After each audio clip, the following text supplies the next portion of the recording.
Esta mañana nuestra segunda y última entrevista se trata del segundo vicepresidente de la Asamblea Nacional, Darwin Pereira. Asambleísta, ¿cómo está? Muy buenos días. Gracias por haber aceptado la invitación.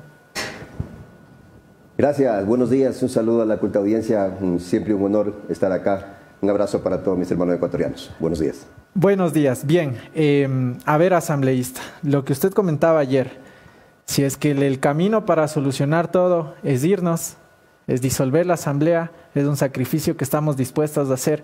¿De qué manera esto puede contribuir a tener un mejor país hoy por hoy, teniendo en cuenta que el gobierno deja mucho que desear, pero también la Asamblea Nacional? A ver, hay que entender una cosa.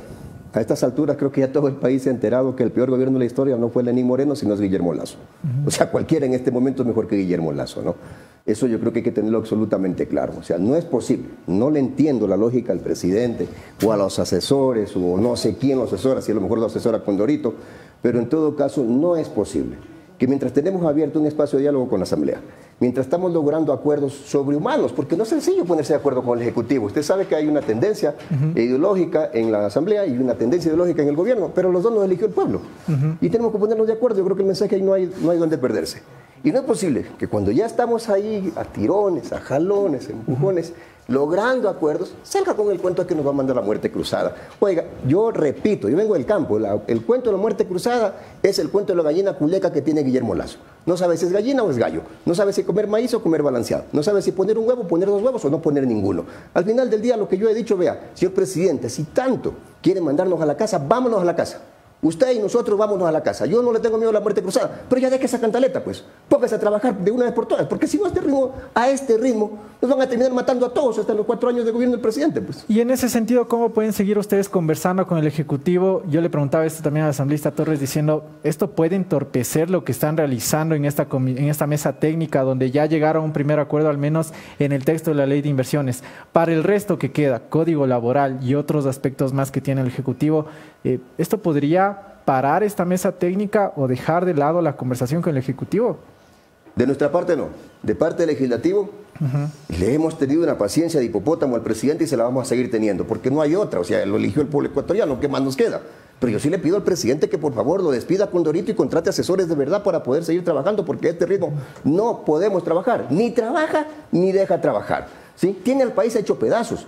Tiene a los ecuatorianos escondidos. Prácticamente a los ecuatorianos nos hemos vuelto carceleros de nuestra propia casa, porque tenemos que salir corriendo como animalitos, escondernos en la casa, ponerle 40 candados a la puerta, puertas de hierro, si posible blindadas, con tal de protegernos de la delincuencia. Ya no podemos ni asomarnos a la ventana. Y el presidente se le ocurre que después de un diálogo abierto con la Asamblea hay que darle un garrotazo con el cuento de la muerte cruzada. O sea, por favor, pues. Pero también, ¿cuál es la responsabilidad de ustedes como institución, como otro poder del Estado? Porque la credibilidad de la Asamblea tampoco es que esté por los cielos, ¿no? También son duramente cuestionados y hasta también les han dicho que son peor que la Asamblea pasada. Eso es lo que nos dice el gobierno, no nos dice la gente. Yo tengo las encuestas que realicé en El Oro a propósito de nuestros candidatos a alcaldes allá. Y en El Oro, por ejemplo, nosotros tenemos el 17% de aceptación versus el 11% de Guillermo Lasso. Ustedes como asamblea. Como asamblea. Así que también hay que tener mucho cuidado con las encuestas, que al final del día parece que trabajaran también para Guillermo Lasso. Pero esto no es un tema de quién es más popular o quién es menos popular. Este es un tema de país. O sea, si ya al final del día logramos sentarnos en una mesa que abierta a través de que la Asamblea abrió una puerta, porque el Ejecutivo no quería saber nada de diálogo, logramos sentarnos en una mesa, logramos tener avances, logramos tenernos paciencia y logramos por fin una buena noticia. Vea, 89% de coincidencias en la ley de inversiones. Pues eso es haber avanzado muchísimo. A toda esa gente, a todo ese sacrificio, a todo ese equipo humano que está detrás de todo esto, no es posible que le caiga un garrotazo de las características que acaba de mandar el Ejecutivo. Repito, yo creo que el presidente lo asesora Jaimito el Cartero, Condorito, no sé quién, pero definitivamente esos asesores deberían pagarnos a nosotros en lugar de que el país les pague a ellos. Asambleísta Pereira, buenos días. Yo quiero entender un poco cómo sería este sistema. Primero, ¿usted no cree que es irresponsable decir, ok, ya vámonos? Y segundo, se supone que según la Constitución, el presidente puede disolver la Asamblea con un decreto que apenas entre al registro oficial, chao. Pero la Asamblea, para poder también, en el caso de la Asamblea, para eliminar al mandatario, tiene que pasar por un proceso, él tiene que defenderse y pasan muchas cosas. En la última vez lo que se hablaba mucho era, claro, que tenía el decreto Guillermo Lasso para disolver la Asamblea y luego obviamente también tenía que irse a elecciones, pero ellos no quisieron, o sea, ellos querían mantenerse en el poder. ¿Por qué cree que ahora ellos quisieran renunciar con el fin de sacrificar la Asamblea y ellos irse cuando lo que más han querido y les ha dejado ver es que están aferrados totalmente al poder? Sí, obviamente tenemos un ejecutivo aferrado al poder y yo diría que inclusive más que Guillermo Lasso, sus asesores están aferrados al poder, ¿no? Sin embargo, nosotros como Asamblea hemos sido absolutamente responsables. Cuando hablamos de muerte cruzada, la ejecutamos. Que no hubo los votos es otra cosa, pero no hemos estado manoseando ese tema. De hecho, ahora quien topa el tema nuevamente, repito, yo sé que los que son del campo me entienden como gallina culeca, es el presidente de la República, no es la Asamblea. Y en ese sentido nosotros siempre vamos a asumir con absoluta responsabilidad los comentarios que desde la Asamblea salgan. Y yo me hago responsable por mis comentarios, por los comentarios de la Asamblea que estamos dirigiendo como primer poder del Estado. Sin embargo, yo sí le pido también la misma responsabilidad al Ejecutivo. O dialogamos o nos vamos a la casa, una de dos. Yo creo que lo ideal para el país es que dialoguemos. Pero ya no hay vías de diálogo para nada, según usted. ¿O no, todavía yo creo hay una que esperanza? sí hay vías de diálogo, estamos dialogando, repito, pero de todas maneras tampoco podemos estar callados ante una amenaza del presidente. No podemos vivir en amenazas. Yo lo que he dicho es, si lo va a hacer, hágalo. Si no, quédese callado. Okay.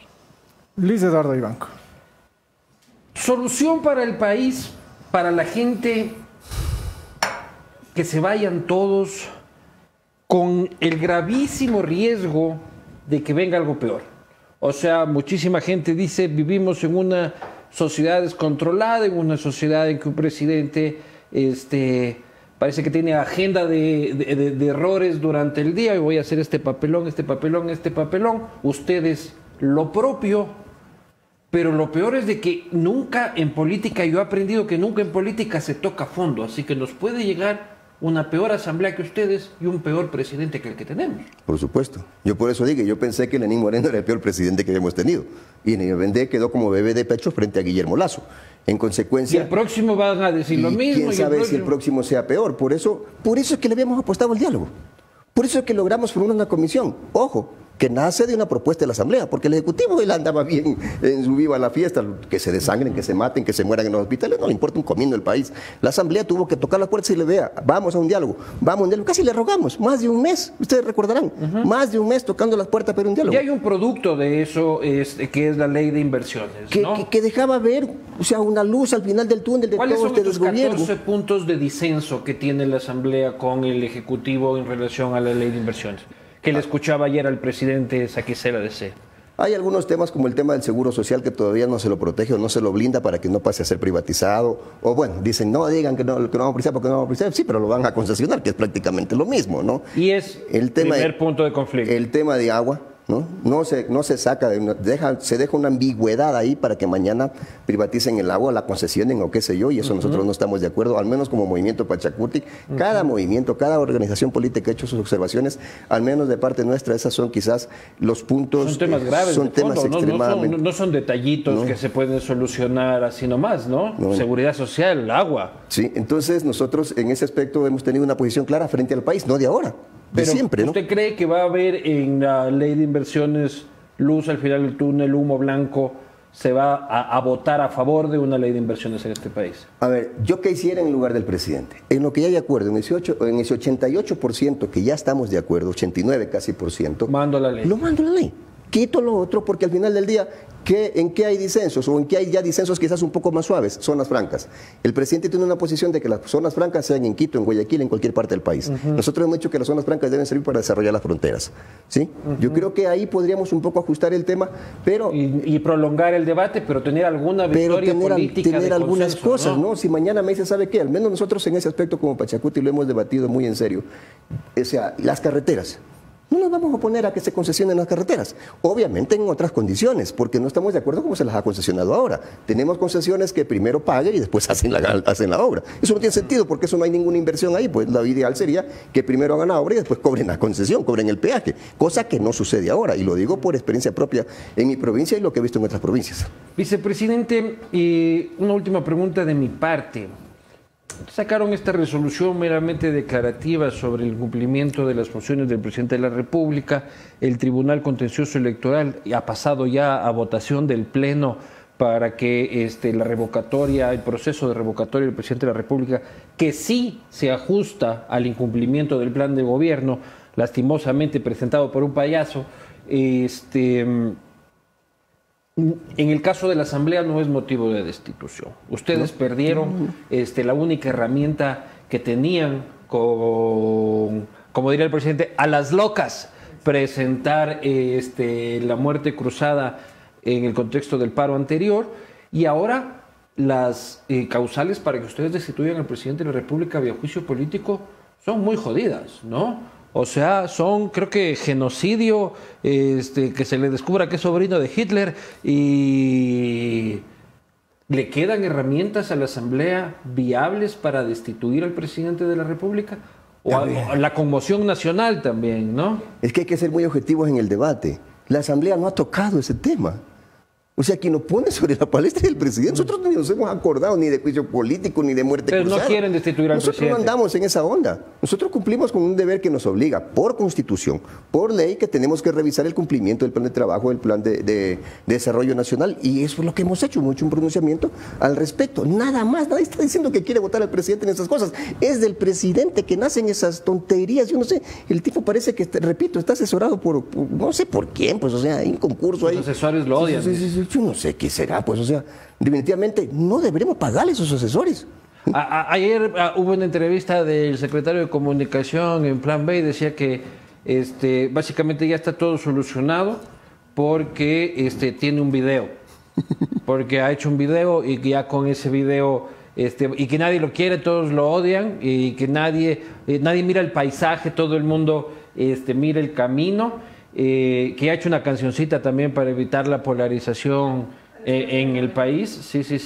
Dice que la gente que hace opinión vive una realidad paralela. Dice que los que opinamos en este país estamos viviendo otra realidad. Así es. Él vive en otro país. O sea, los culpables de la crisis son ustedes. No, la gente que opina acá, en general, a nosotros nos dijo que éramos unos muchachos incendiarios, no sé qué palabra fue que utilizó, muchachos que insultan, que todo hacen memes, que somos bien malos. Vicepresidente, siempre un placer. Mucho gusto. Cuídense. Gracias.